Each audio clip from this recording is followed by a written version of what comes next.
நீங்க வளர விட மாட்டாங்கன்னு சொல்றீங்க. ஆனா இந்த கூட்டம் முதல்ல அவருடைய களப்பணியும் திருச்சியிலிருந்து ஆரம்பிக்குது. மிகப்பெரிய கூட்டம். ஆமா. விமான நிலையத்திலிருந்து அவர் மரக்கடிக்க போறதுக்கு கிட்டத்தட்ட 4, 5 ஹவர் ஆயிருது. ஆமா. அப்படி என்றால் அங்கு அவர் வளர்ந்து கொண்டிருக்கிறார் என்று பொருளா?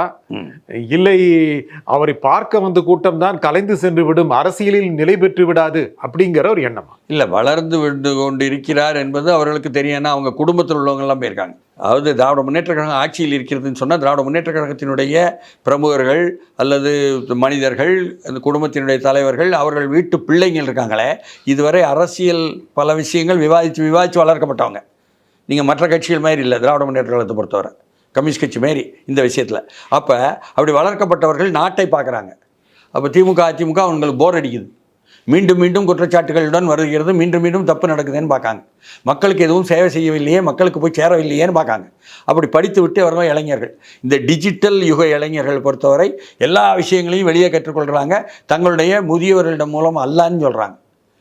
எல்டர்ஸை பார்த்து தானாகவே அப்பாவை பார்த்து ஒவ்வொரு வீட்டிலும் daddy you don't know any thing, அப்பா உங்களுக்கு ஒன்றும் தெரியாதுன்னு சொல்லும் இளைஞர்கள் இவங்க, இளம்பெண்கள் இவங்க.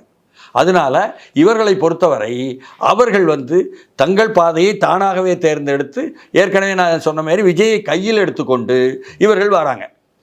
அப்படிப்பட்டவர்கள் வரும்பொழுது அதுமாரி புற்றீசலென வரும்பொழுது அசம்பாவிதங்கள் நடப்பது என்பது சாதாரண சைடு எஃபெக்ட் தான்.